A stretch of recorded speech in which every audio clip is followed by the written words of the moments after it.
근데 오늘은 말라기 3장 말씀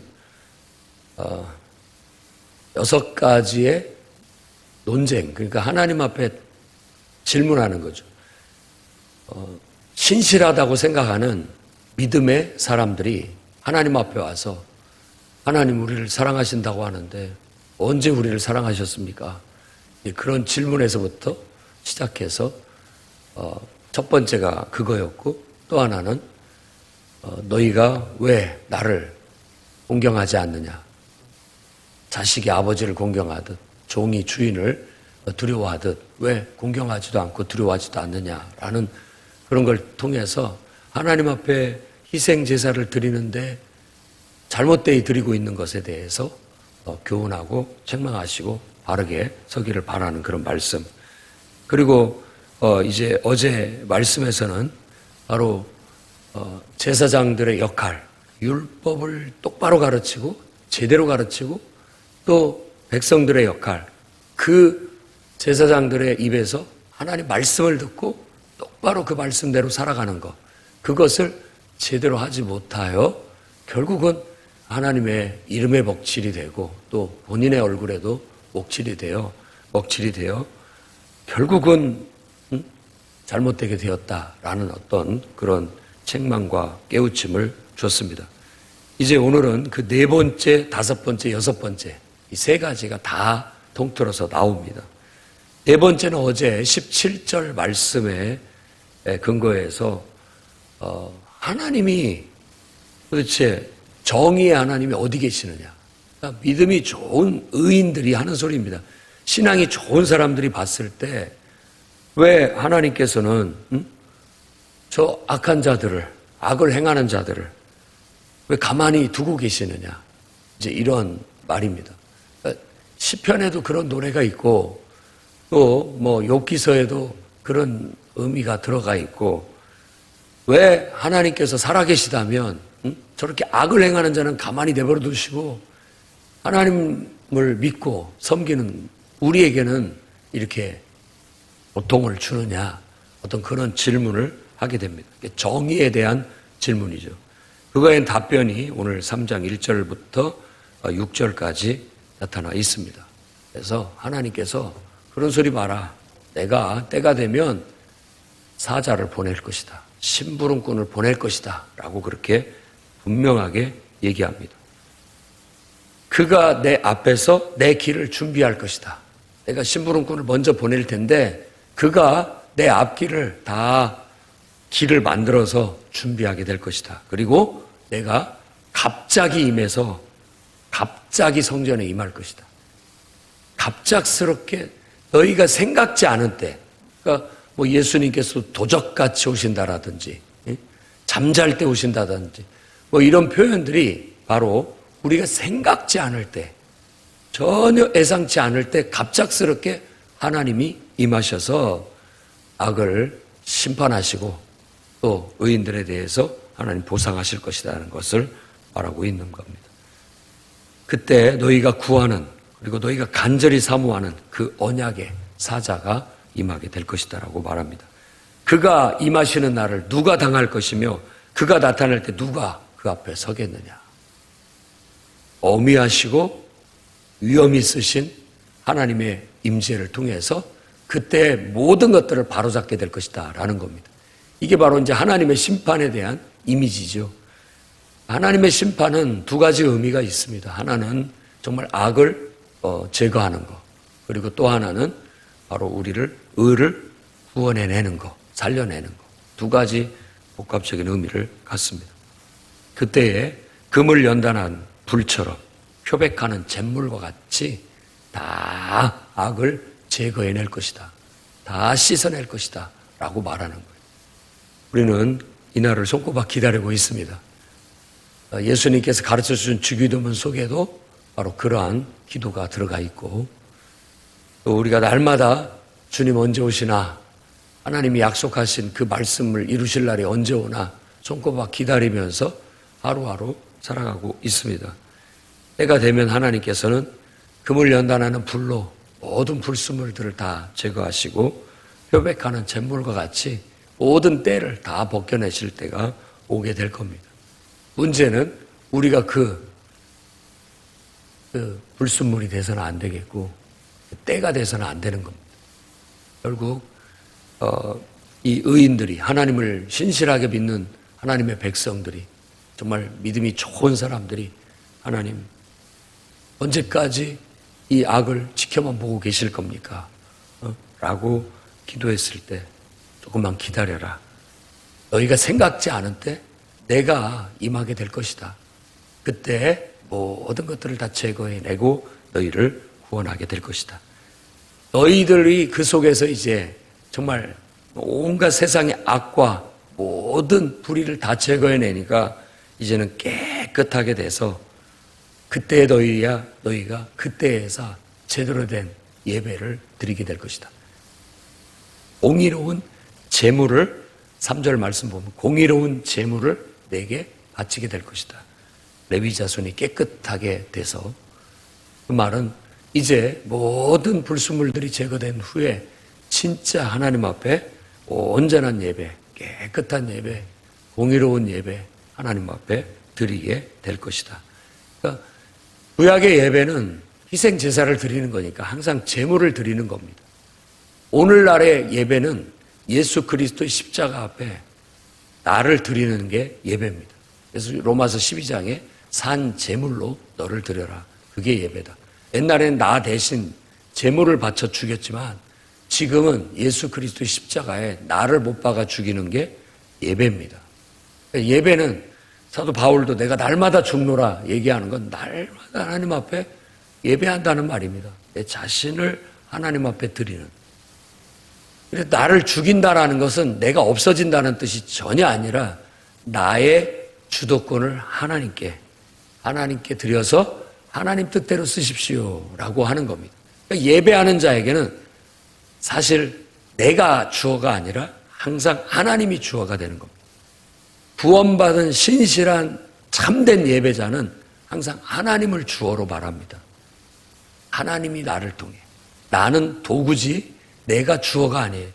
내 인생의 주어는 오직 하나님만 되시는 거고, 왜냐하면 내가 나의 주인이었을 때보다도 나 자신을 하나님께 맡겼을 때가 훨씬 나답고 훨씬 더 복되고 행복하고 형통하는 삶을 산다고 믿었기 때문에 나를 하나님께 맡기고 하나님이 나의 주인이 돼 주십시오.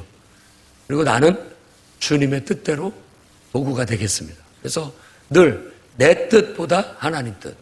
그래서 하나님을 예배할 때 힘을 다하고 뜻을 다하고 마음을 다한다고 하는데, 여러분한테 기준을 맞추면 온전한 예배가 안 되는 겁니다. 그건 뭔가 불순물이 끼고 뭔가 더러운 때가 낀, 그래서 하나님이 받으시기에 적합하지 않은 예배가 되는 겁니다. 나한테 기준을 맞추면. 내 좋을 때 시간, 내 편할 때 시간, 내가 하고 싶을 때, 이런 것들은 진짜 예배가 아닌 거예요. 그러니까 레위인이 깨끗하게 대해서 공의로운 제물을 바친다라는 것은 어떤 의미에서 바로 그런 겁니다. 나에게 기준이 맞춰지지 않고 나의 인간적인 요소, 내 생각 이런 것들이 아니라 철저히 하나님이 기뻐하시는 바대로, 하나님이 원하시는 바대로 하는 것이 진짜 예배라는, 참된 예배. 그렇게 예배 드릴 날이 언젠가 오게 될 것이다 라고 얘기합니다. 다 새로 재건되진 예루살렘이라는 그 이상, 그 비전 속에서 우리의 신앙도, 우리의 예배도 온전히 새로워지고 깨끗한 온전한 예배를 드리는 그런 환상을, 그런 예언을 내다보고 얘기하고 있는 겁니다. 우리도 내게 기준을 맞추는 예배가 아니라 하기 싫어도 하나님이 기뻐하시니까 하는 거고, 내가 시간이 안 되고 뭐가 안 돼도 하나님이 원하신다면 맞춰야죠. 하나님께 맞추는, 그게 진짜 하나님을 섬기는 거고 하나님을 예배하는 거라는 걸 여러분들이 깨닫기를 바랍니다. 이게 진리예요. 그렇게 한번 해보십시오. 말씀대로 순종하고 말씀하시는 것처럼 하나님이 복을 주시나 안 주시나 한번 보십시오. 그게 어떻게 하나님 앞에 하나님께도 영광이 되고 나에게도 유익한지를 실제 말씀대로 순종해서 경험을 해보시라고요. 여러분들의 이성에 납득이 돼서 하나님을 예배드리고 여러분들의 감정에 좋아서 예배를 드리고 또 내가 할 수 있으니까 내가 할 수 있는 만큼 예배를 드리는 것은 그건 지푸라기 같은 거예요. 지푸라기.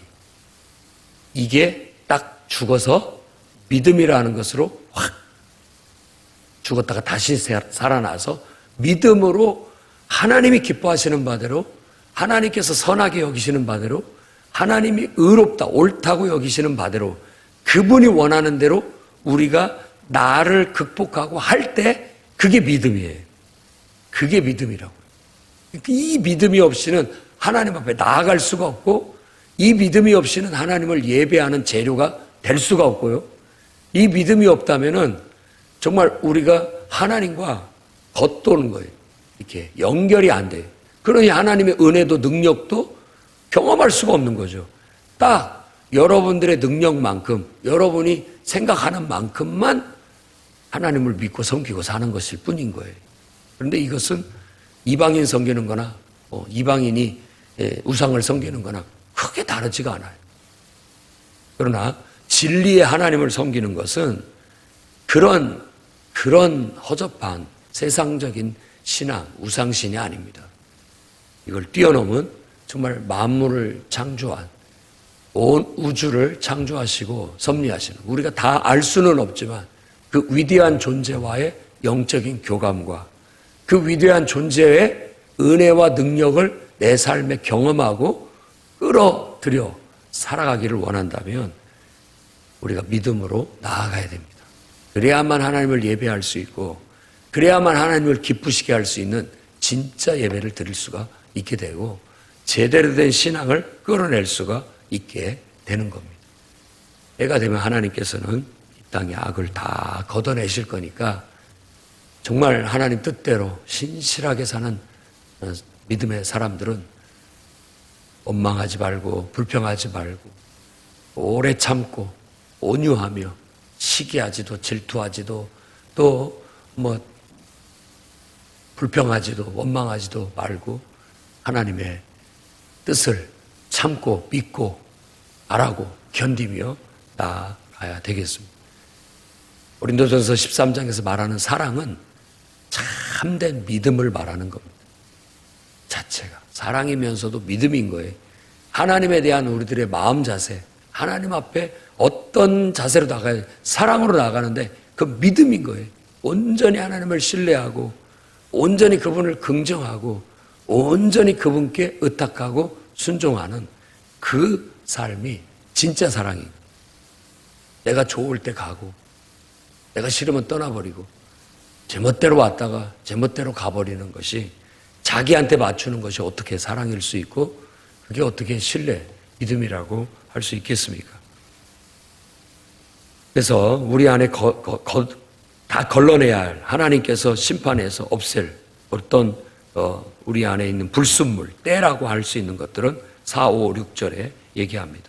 점치는 자, 간음하는 자, 거짓 맹세하는 자, 품꾼을 억울하게 하는 자, 과부, 고아를 압제하는 자, 나그네를 억울하게 하는 자. 이 모든 것을 한마디로 얘기한다면 하나님을 경외하지 않는 자. 그 말로 딱 돼.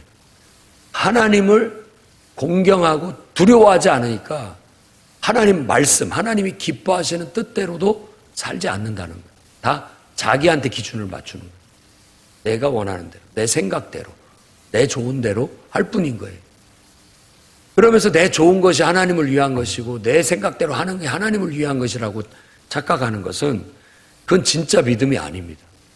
진짜 믿음은 오직 하나님께 기준을 두고 창조주 하나님께 기준을 두고 나를 사랑하셔서 십자가에 죽으시고 죽은 자 가운데서 부활하셔서 우리의 진정한 구원자가 되시고 우리에게 진정한 왕이 되시는 그분에게 기준을 두고 나를 맞춰가는 그런 삶이 진짜 하나님을 공경하는 거고 하나님을 두려워하는 삶이라 할 수 있는데 그런 사람이 어떻게 우상한테 가서 의지할 수 있겠느냐.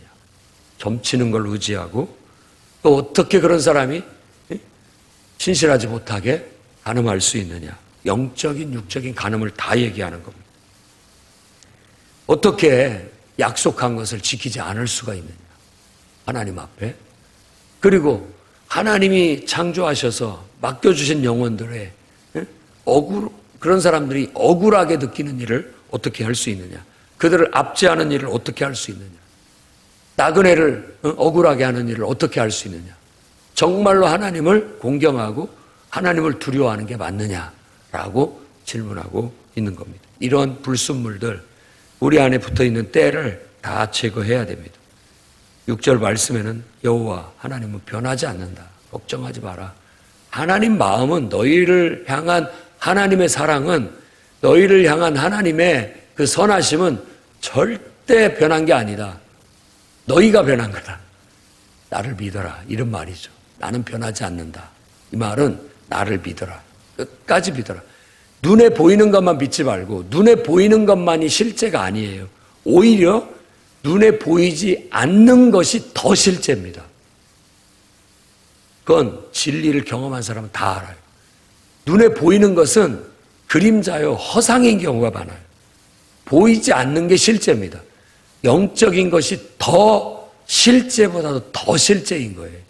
그래서 우리가 예수 그리스도를 진리라고 하고 그분을 로고스, 말씀이라고 말하는 것은 그분이 태초요 상고에라고 그렇게 그분을 치부하는 것은, 눈에 보이는 이 모든 것들은, 만물은, 우주 만물은 바로 보이지 않는 하나님의 존재, 정말 모든 것의 실제, 로고스, 말씀이신 그분으로 말미암아 다 나타난 거예요.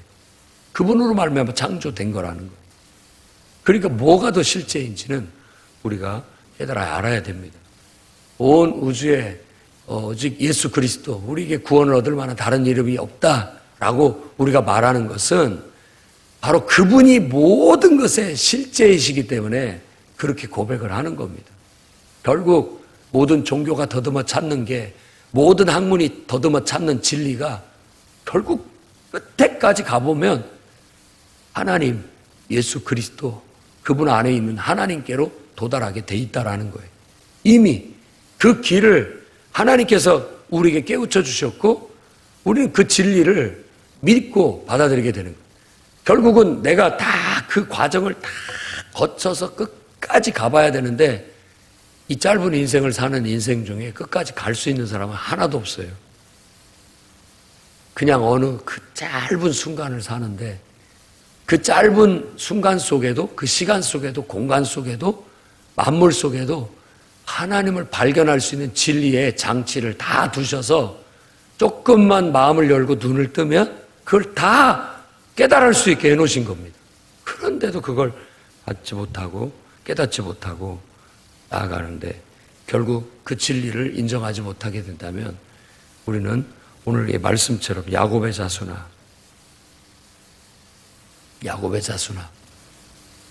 나를 믿어야만 너희가 소멸되지 않는다. 너의 존재 의미와 가치가 있게 된다. 하고 그렇게 말하고 있는 것처럼, 결국 인정하지 않게 된다면 자신의 존재 가치를 잃어버리게 되고 영원한 멸망에 처할 수밖에 없다는 걸 아셔야 되겠습니다. 그 다음에 이게 네 번째 하나님의 논쟁이시고, 다섯 번째는 이제 7절부터 얘기합니다. 12절까지, 7절부터 12절까지. 자, 너희가 조상 때부터 내 규례를 떠나 지키지 않는다라고 얘기하죠. 하면서 하나님은 너희는 내게로 돌아와라. 제발 하나님 앞에 바로 서라. 제대로 믿음을 가져라. 제대로 이 하나님을 예배해라. 라고 하면서 내게로 돌아오라. 회개를 요구한 겁니다. 바로 서라는 회개를 요구한 겁니다.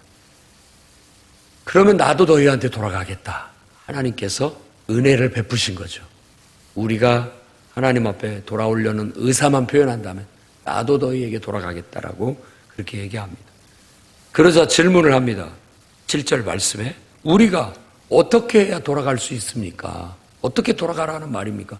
그러니까 하나님 앞에 바로 서라 그러면 뭘 바로 서라는 말입니까? 이런 말과 같은 거죠. 뭘 어떻게 해라는 말입니까? 이렇게 물었을 때 하나님께서 딱 한 가지를 지적합니다. 사람이 하나님의 것을 도적질할 수 있느냐? 여러분 한번 답변해 보십시오. 하나님의 것을 도적질할 수 있느냐? 그럴 수 없지요. 어떻게 하나님 것을 우리가 감히 도적질하겠습니까? 우리가 어떻게 하나님의 것을 도적질할 수 있습니까? 그럴 수는 없습니다. 라고 얘기하자 그러면 너희가 드리는 11조와 봉헌물은 어떻게 된 거냐? 여기서의 개념은 주의 것이라는 것에 핵심을 둬야 됩니다. 하나님의 것, 주의 것. 무엇이 하나님의 것이고 무엇이 주의 것이냐라고 말했을 때 지금 이 말라기 하나님의 사자는 그렇게 얘기합니다. 11조, 그건 네 것 아니다. 하나님의 것이다. 하나님 앞에 드리기로 작정한 예물, 그건 이미 너의 것이 아니다. 라는 겁니다. 그러면 우리가 성경에서 두 가지 사례를 볼 수 있어요. 하나는 구약에는 아간, 신약에는 아나니아와 삽비라.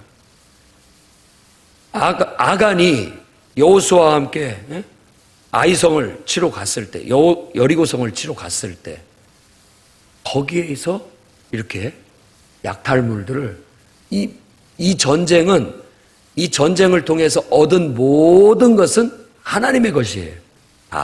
전쟁에서 얻은 소득물들은, 전리품들은 다 하나님의 것이란 말이에요. 그래서 개인들이 가져갈 수 없습니다. 하나님의 것이었고 그것을 이제 하나님의 뜻대로 골고루 나눠야 되는 겁니다.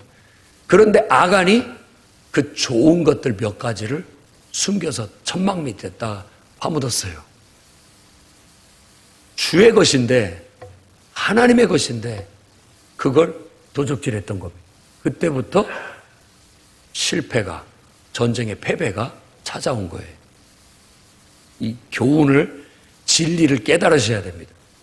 하나님의 것이라고 구분이 됐다면 여러분이 그것을 함부로 대하면 안 됩니다. 주의 것이에요. 그건 도적질이다 라고 말하고 있는 겁니다. 그 다음에 신약 성경에 아나니아와 삽비라가 바나바가 위로자라는 뜻을 가지고 있는 이름의 바나바가 자기 밭을 팔아서 정말 교회에 바치고 교회는 그것을 통해서 과부와 어려운 사람을 돕고 교회의 필요를 이렇게 해나가고 있으니까 너무 보기가 좋은 거예요. 그 사람들이 그 바나바가 그렇게 존경을 받고 칭찬받는 게 좋아 보이니까 자기들도 부부하고 남편과 아내가 입을 맞췄습니다. 우리도 하나님 앞에 이 밭을 드립시다 라고 해서 드리기로 작정을 했어요. 이미 드리기로 작정을 했을 때 그것은 하나님의 것입니다. 하나님의 것. 그런데 정작 그것을 팔아서 드리려고 보니까 여러 가지 생각이 들어요. 그래서 반절만 드리기로 또다시 아내와 남편이 입을 맞춰요. 그리고 가서 하나님 앞에 드린 겁니다. 그랬을 때 불행이 시작된 거예요.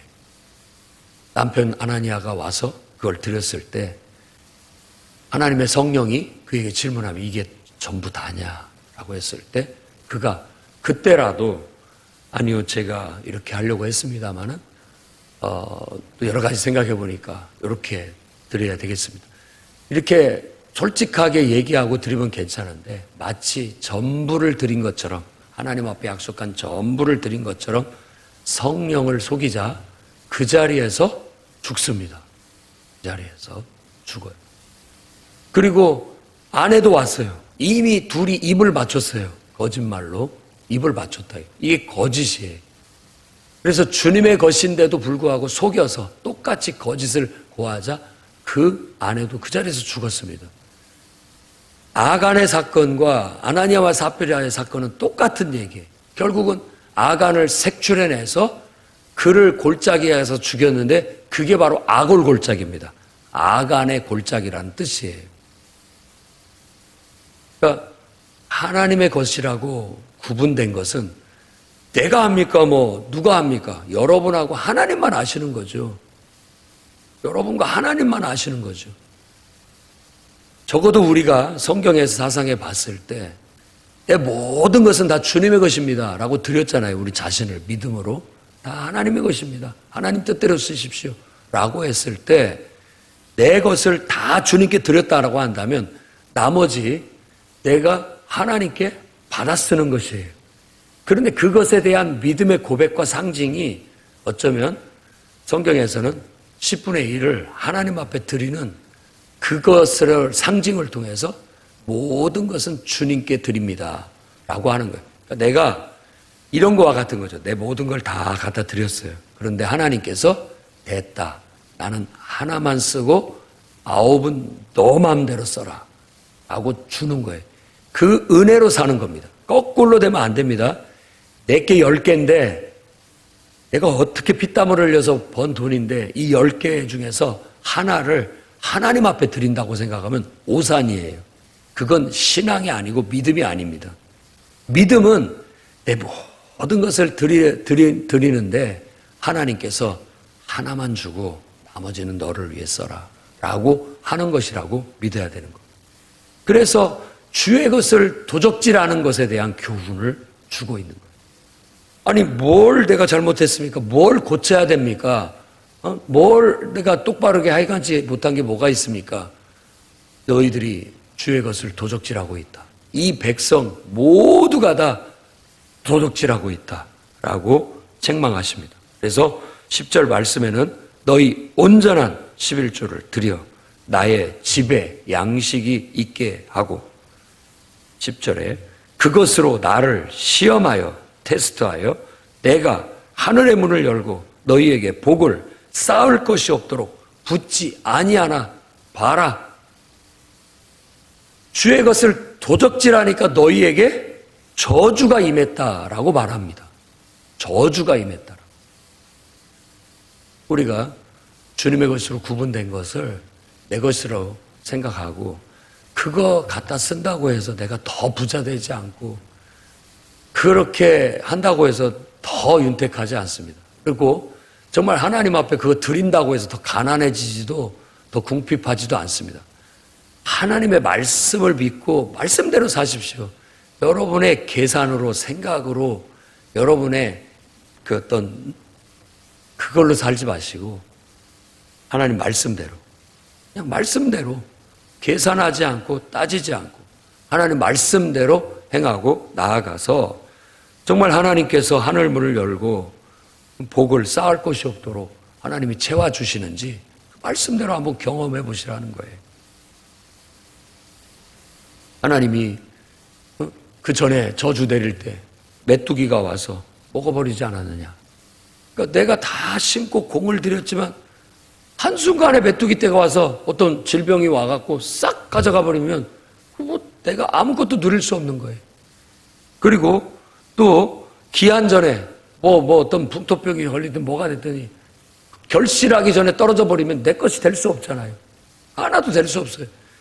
내가 해서 한다고 해서 내 것인 것 같지만 그렇지 않습니다. 그렇지 않아요. 저의 말도 아니고 또 교회가 어려워서 여러분들한테 11조를 해라는 말도 아닙니다. 제발 인간적으로 생각하지 마시기 바랍니다. 그냥 하나님 앞에 하늘의 문이 열려서 복을 쌓을 것이 없도록 하나님이 부어주시는 그 은혜의 삶을, 믿음의 삶을 살아가는 방법을 성경에서 가르치고 있는 것이고 이걸 어떻게 보면 우리가 믿음으로 살아가는 하나님을 공경하고 하나님을 경외하며 믿음으로 사는 법을 배우는 거고 더 은혜 받고 더 복 받는 그런 삶의 길로 가도록 우리가 배움을 받는 겁니다. 그러면 정반대로 우리의 삶에 심지 않은 것을 거두게 하실 것이고요. 믿으시기 바랍니다. 하나님께서 생각지 않은 것으로 채워주시고 더 풍성히 채워주신다는 거예요. 너희 땅이 아름다워 너무나 아름다워서 이방인들이 다 복되다. 야, 너는 그렇게 하면서 어떻게 복을 받느냐라고 하는 소리를 듣게 된다라는 것입니다.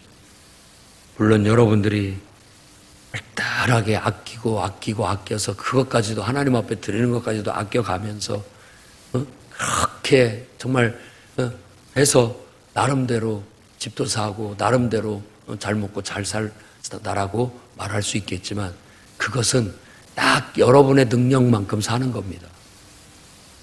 그러나 정말 믿음으로 산다면 하나님 말씀대로 해서 주님의 것은 주님의 것이고 정말 하나님께서 내게 주신 것은 내게 주신 것이니 딱 구분해서 어떻게 우리가 하나님의 것을 도적질할 수 있느냐라는 믿음을 갖고 하나님 말씀대로 정말 하늘의 문을 열으시고 하나님이 공급해 주셔야 한다. 하나님께서 은혜를 베풀어 주셔야 복되다. 모든 것들이 형통할 수 있다라는 믿음과 확신을 가지고 한번 살아보십시오. 그리고 저는 그런 믿음까지도 가져야 된다. 그리 아니하신다 할지라도 당연히 주님의 것은 주님의 것이지요.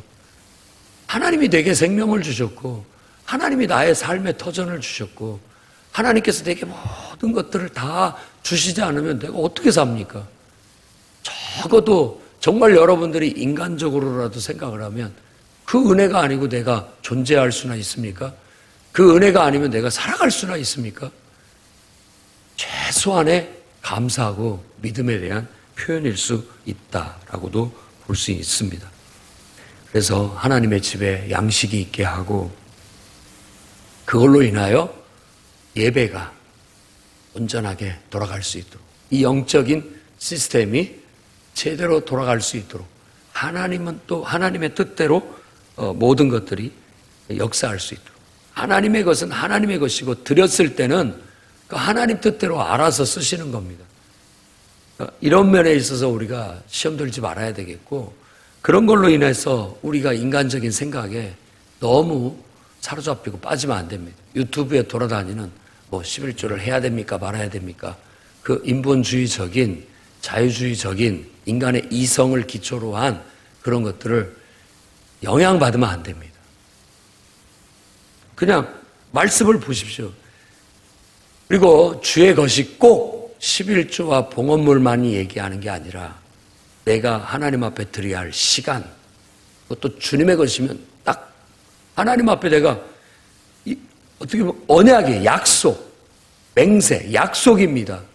하나님 앞에 내가 새벽기도 드리겠습니다 하면 그 약속인 거죠.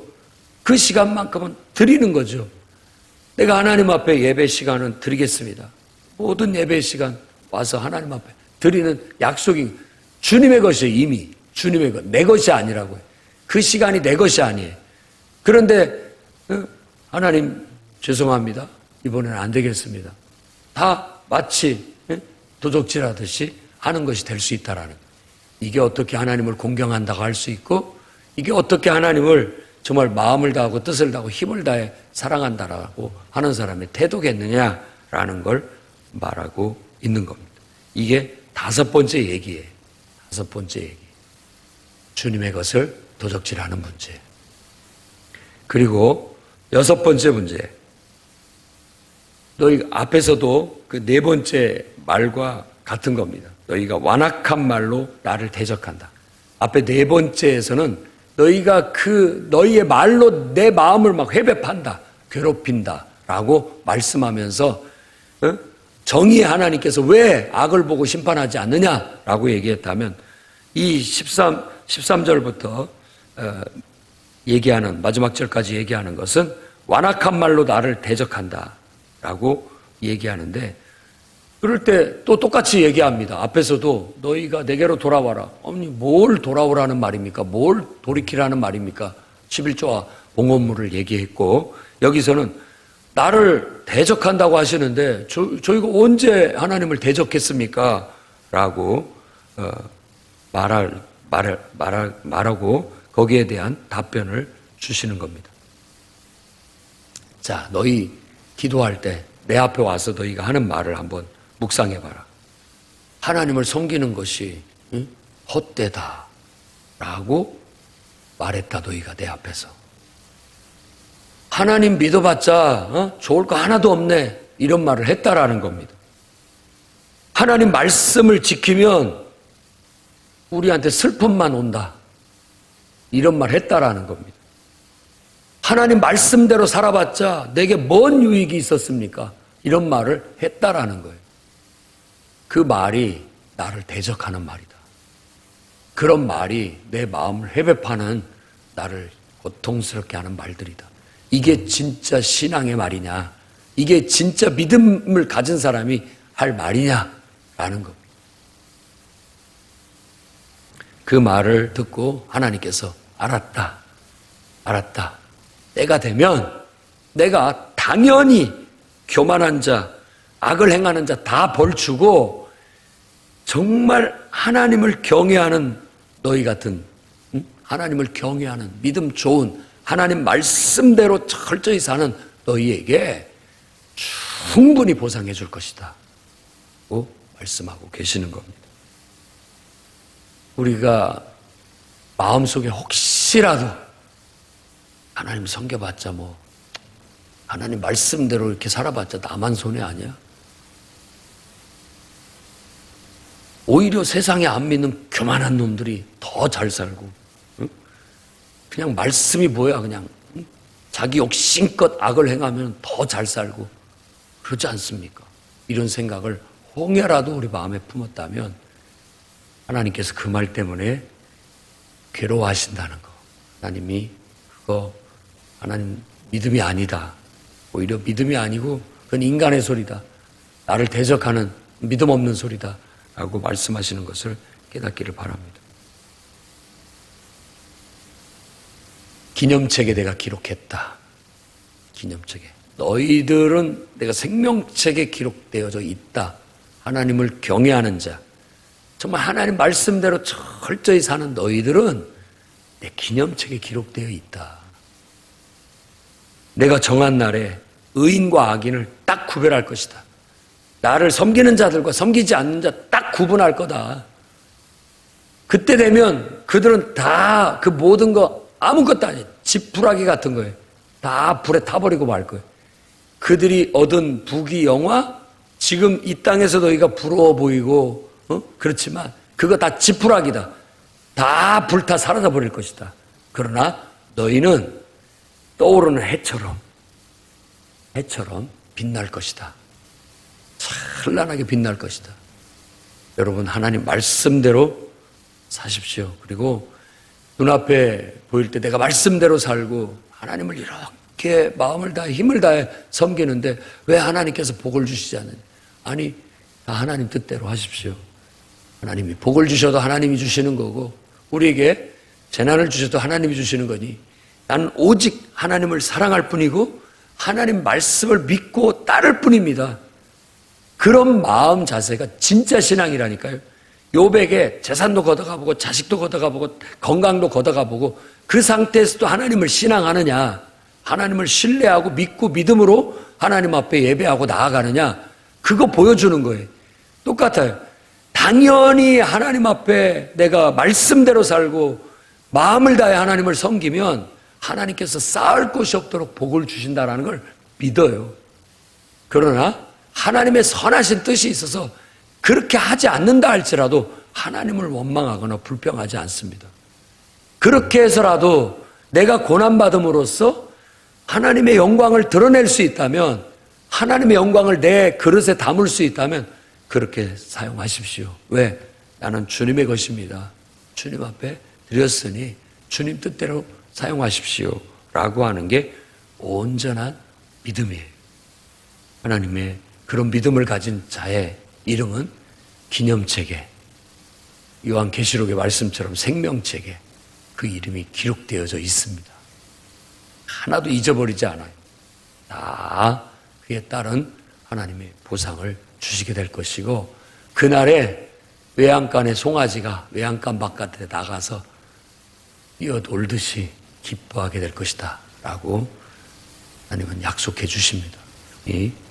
여러분들이 이 말라기 주의 사자에 하나님의 심부름꾼인 말라기의 말씀을 가슴에 새기시고 이 마지막 때 하나님이 성전을 재건하시고 제대로 된 신앙을 키우고 제대로 된 예배자를 만들기 위해서 서슬이 지퍼란 칼처럼 우리 마음을 헤베파는, 혹은 우리가 받아들이기 거북할 정도의 노골적인 표현을 통해서 이 말씀을 주고 계십니다. 이 말씀을 삼키는 자는 양약이 돼서 여러분의 영혼이 살고 여러분의 인생이 하나님의 은혜와 축복 속에 들어가고 진리 속에 들어가게 되겠지만, 이 말씀을 삼키기가 역겹다고 토해내버리게 된다면 그건 정말 하나님 말씀대로 그 그분의 생명책에 우리 이름이 기록되기 어려울 수도 있겠습니다. 이 말씀대로 순종하여 하나님을 섬기시기를 주의 이름으로 축원합니다. 기도하겠습니다. 거룩하신 주님, 하나님의 말씀은 살았고 운동력이 있어 좌우의 날선 어떤 것보다도 예리하여 관절과 골수를 찔러 째고 심령을 찌르는 말씀이 되는 줄로 믿습니다. 하나님의 말씀을 듣고 우리 머리만 커지고 지식만 들어가는 것이 아니라 그 말씀이 내 영혼 속에 녹아들고 내 인격 속에 녹아들어 삶이 되고 행동이 되고 실천이 되게 주시옵소서. 정말 진실한 믿음으로 철저히 하나님을 섬기고 하나님 말씀대로 살아가는 이 시대의 알곡들이 되게 해주시고 그로 말미암아 하나님이 쌓을 것이 없도록 복을 내려주시는 모든 성도들이 다 되게 해 주옵소서. 주여, 말씀대로 이루어 주옵소서. 예수님의 이름으로 기도합니다.